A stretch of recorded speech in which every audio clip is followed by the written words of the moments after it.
Olá, este é o Chão e Paz, o seu programa do bem.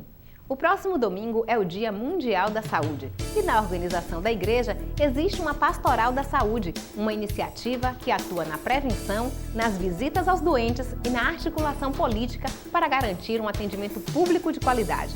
O padre Jorge Brito, coordenador da Pastoral da Saúde na Arquidiocese de Salvador, estará aqui e, além de apresentar a pastoral, ele explica a recente polêmica que suspendeu a visita dos padres e líderes religiosos nos hospitais públicos de Salvador. No programa de hoje, você também confere a mobilização dos jovens de Salvador para a Jornada Mundial da Juventude e também uma entrevista com o cardeal e arcebispo emérito de Salvador, Dom Geraldo Magela Agnello, assim que ele voltou de Roma, onde participou do conclave que elegeu o Papa Francisco.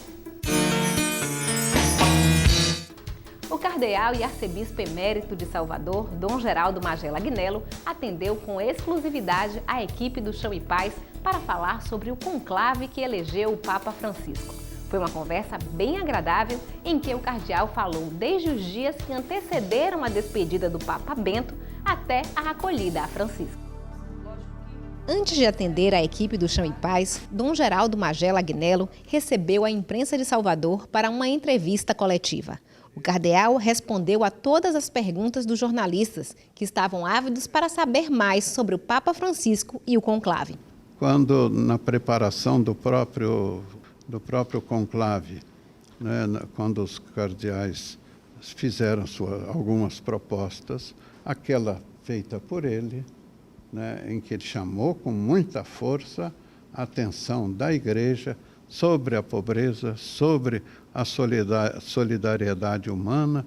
Então, isso chamou a atenção. E não houve outra discussão, não, na hora de votar. Depois da coletiva, Dom Geraldo conversou com exclusividade com a nossa equipe.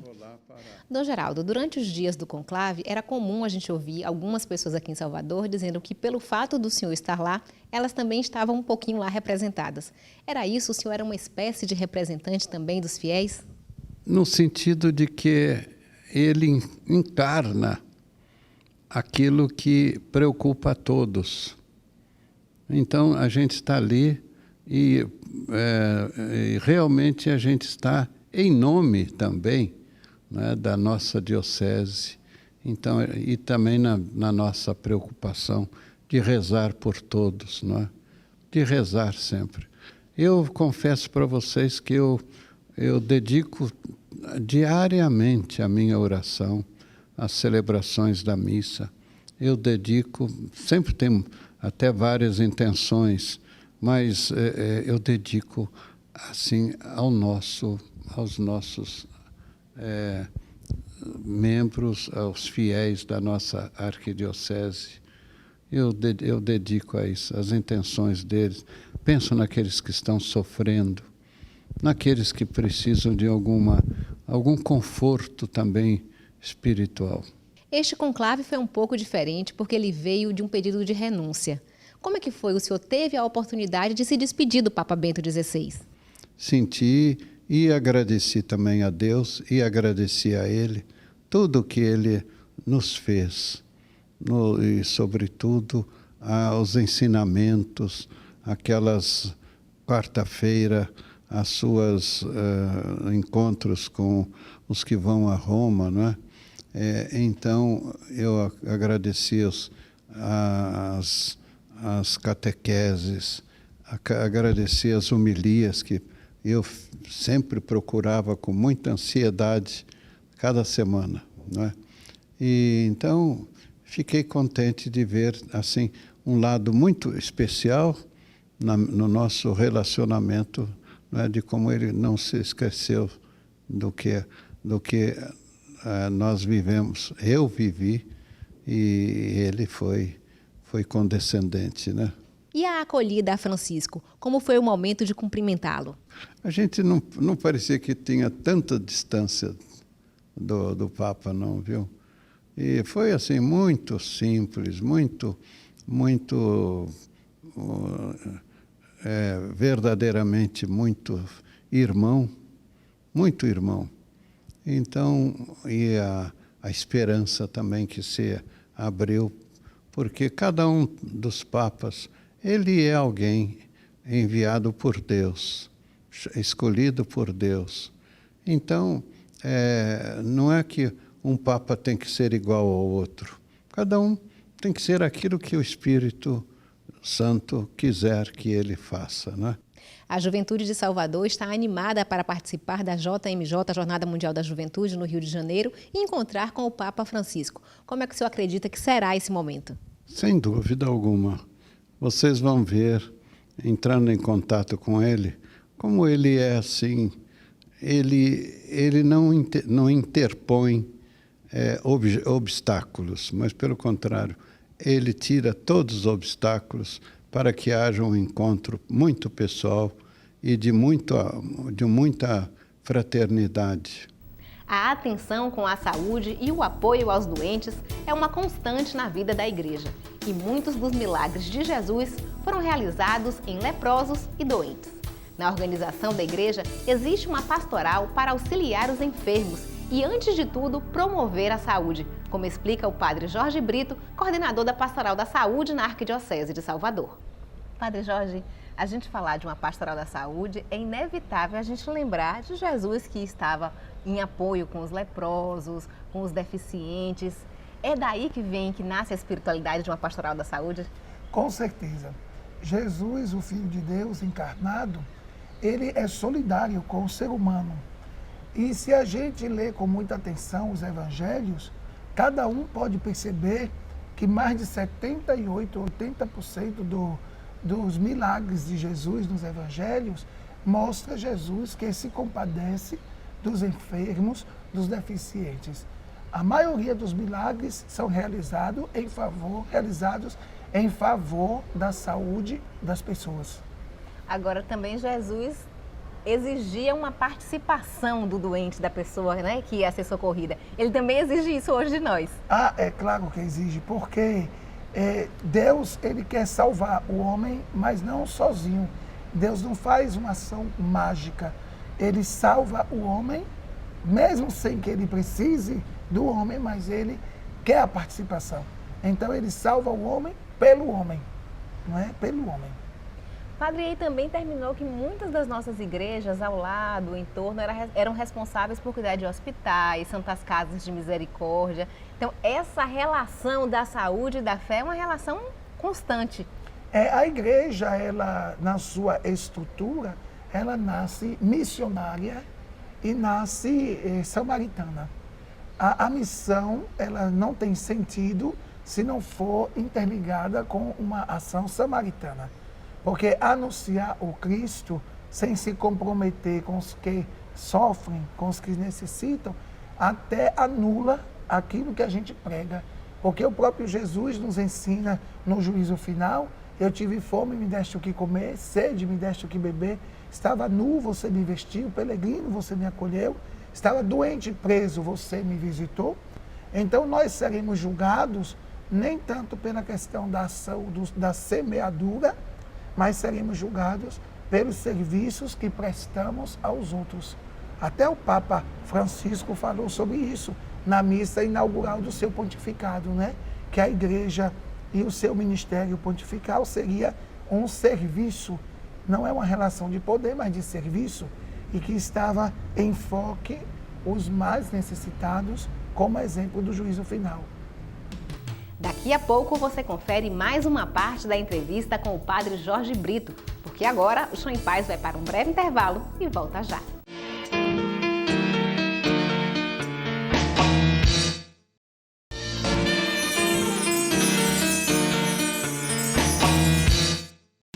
O projeto Raquel, ação da Arquidiocese de Salvador, que auxilia pessoas envolvidas em situação de aborto, promove na próxima quarta-feira, 3 de abril, um momento de oração.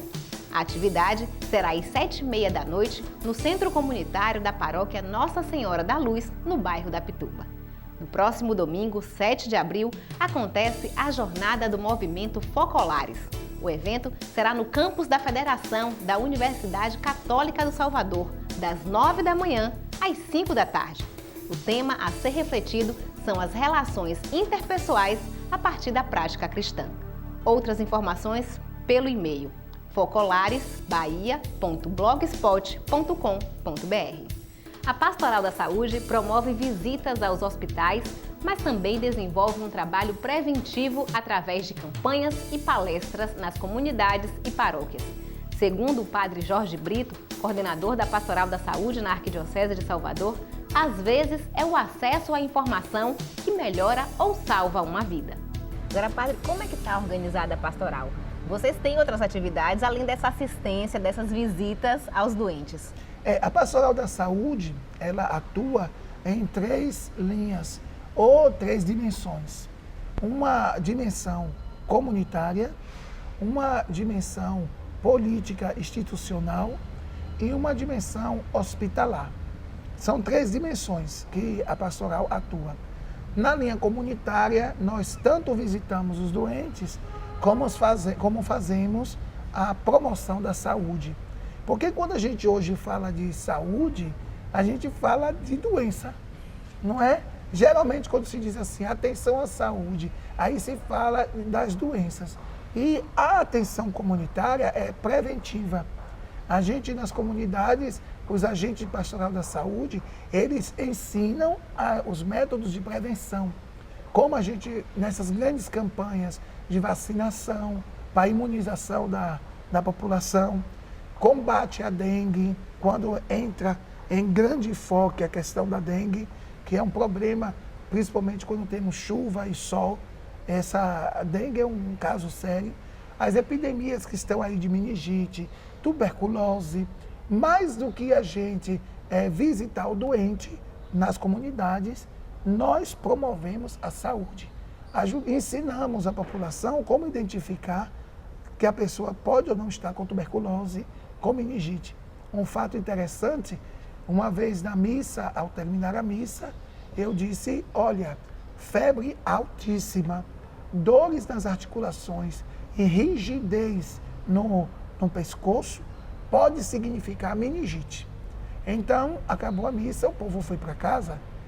Daí a pouco, umas 6 horas depois, uma paroquiana me ligou e disse, padre, muito obrigado. Eu cheguei em casa, um parente meu veio do interior, porque estava passando mal, estava com febre alta, com dores nas articulações e rigidez no pescoço. Eu disse, o padre disse que isso pode ser meningite.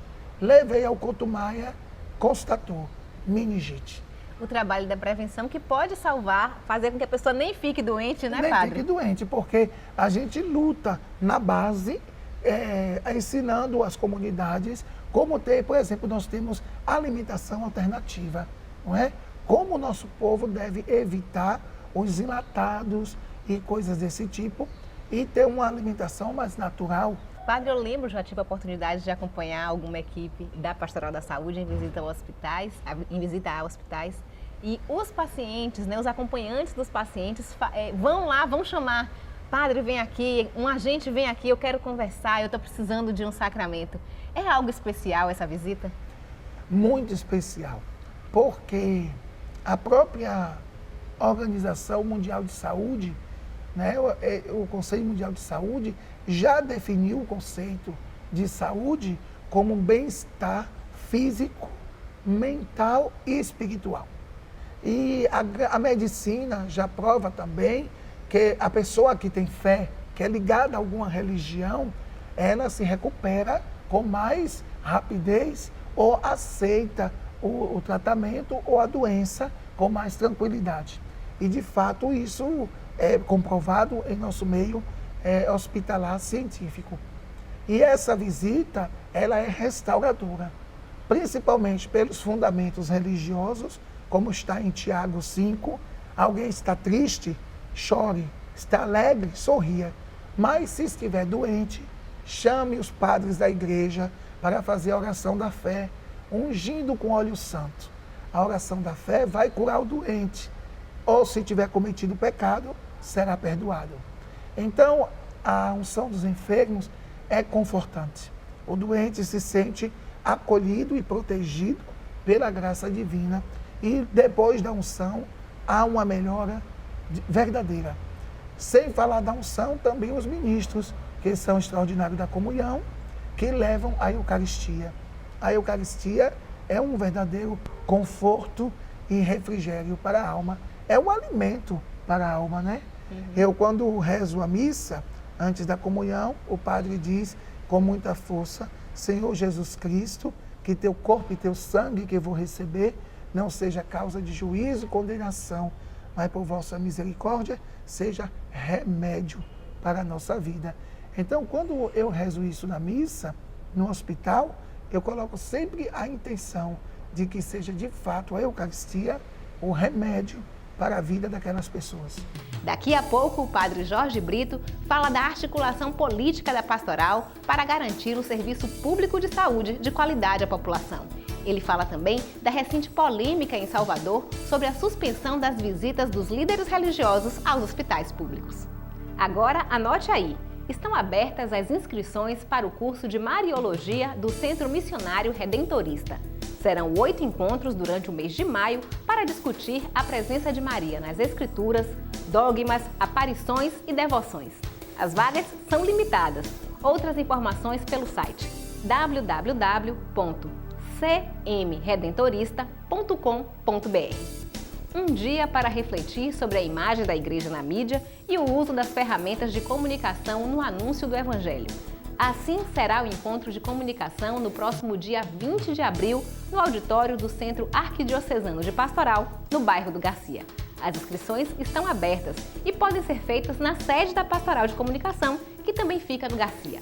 Outras informações pelo telefone 71 4009 6604. O Chão em Paz faz um breve intervalo e na volta você confere a última parte da entrevista com o padre Jorge Brito e a mobilização da Juventude de Salvador para a Semana Missionária e Jornada Mundial da Juventude. Aguarde, o intervalo é rápido.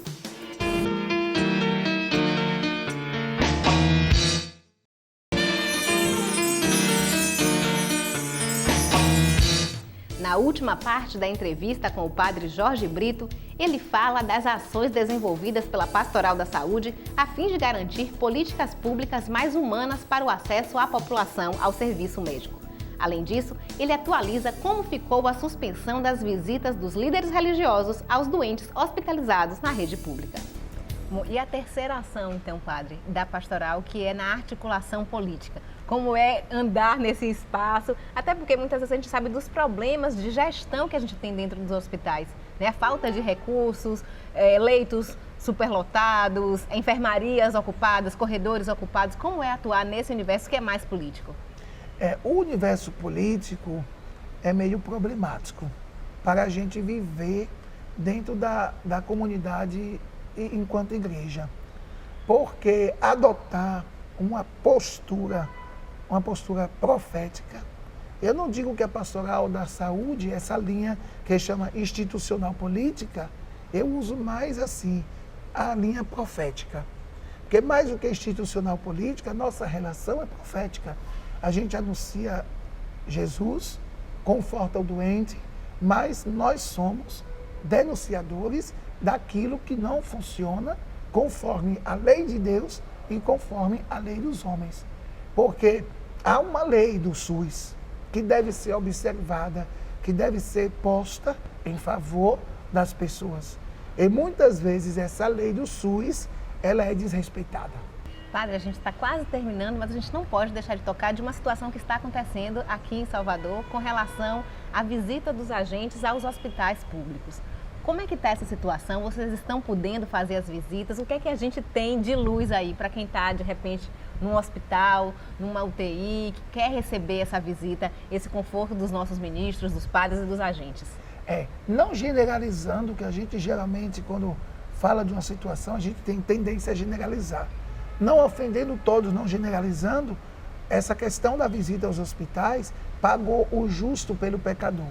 Tem grupos muito radicais que na visita aos doentes terminam forçando a sua conversão e não respeita a individualidade religiosa de cada paciente. Então, quebram textos, quebram escapulário, cruz, quebra também o contregum de quem é do candomblé. E essa falta de respeito ao paciente gerou uma atitude radical dos hospitais, que foi a proibição da visita em massa. Mas nós reagimos, enquanto comunidade religiosa na Bahia, junto com Tata Anselmo, como a Cota Valdina, eu que represento a Pastoral da Saúde, e também o pastor Djalma, Joel e tantos outros de outras comunidades religiosas.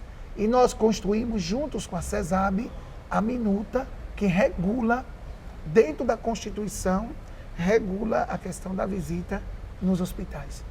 De hoje em diante, depois da publicação da portaria 02/2013, que foi publicada no dia 18 de março pelo secretário estadual Jorge Sola. Então, a partir de agora, todo líder religioso de qualquer denominação religiosa tem acesso aos hospitais qualquer hora do dia para dar assistência religiosa, desde que observe a necessidade no momento. Porque se o paciente estiver em procedimento, claro que não pode dar assistência naquele momento. Mas, levando em conta a assistência religiosa, todos terão acesso. A juventude católica de todo o mundo está se preparando para a Jornada Mundial da Juventude no mês de julho na cidade do Rio de Janeiro. Os jovens de Salvador também estão mobilizados e pela festa e espiritualidade que eles demonstraram na caminhada de Ramos, já dá para sentir como será a jornada.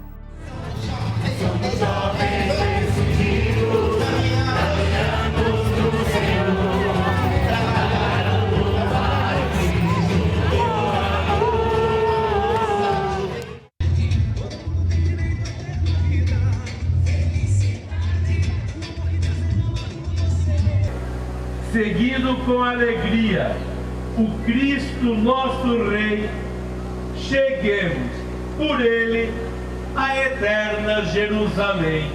2013 é o ano da juventude na Igreja Católica.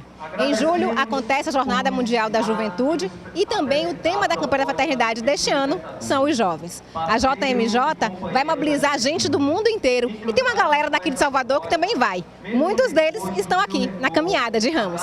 Água mineral, ajuda a juventude para a Jornada Mundial.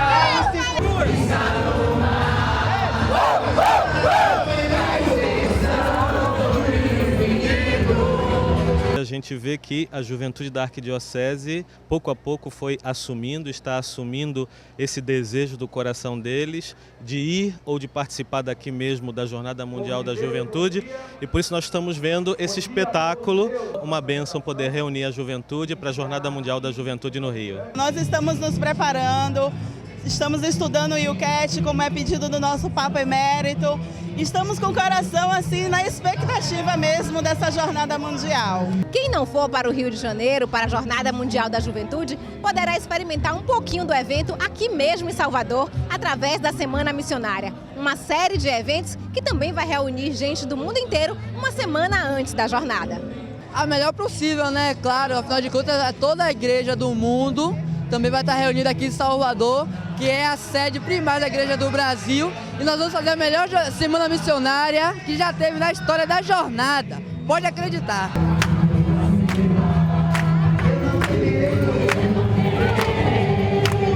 No domingo de Ramos, o Papa realiza o Dia Mundial da Juventude.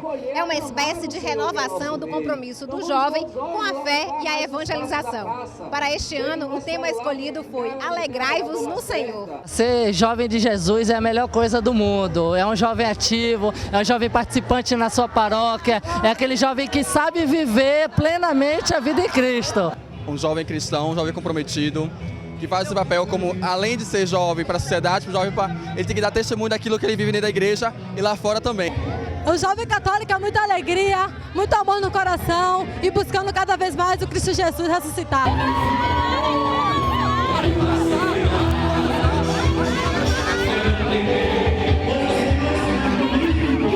Flash Mob é uma aglomeração rápida de pessoas para uma ação inusitada. E tudo isso normalmente é combinado via internet, via mídias sociais. Na caminhada de Ramos, o Flash Mob foi para divulgar a Jornada Mundial da Juventude.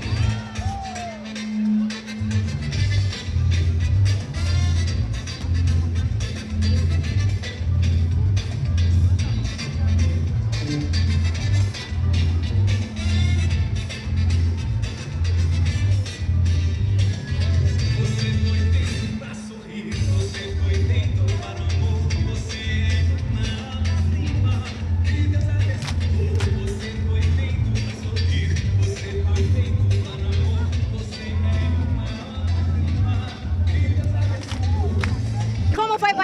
Flash Mob aqui? Foi ótimo, é uma coisa divina de Deus que a gente se dispõe a treinar para alcançar todo esse nosso esforço que a gente teve aqui. Dever cumprido! Próxima meta agora, Rio de Janeiro? Rio de Janeiro agora. Os jovens não são só o futuro da igreja, são o presente. A participação deles numa procissão como essa, a sua alegria, vai encher o nosso coração de entusiasmo. Eu penso que essa é a riqueza da igreja, unir a experiência dos adultos, de nós adultos, e a alegria, a espontaneidade dos jovens. Uma igreja que tem essas duas forças é uma igreja equilibrada, forte, que tem futuro.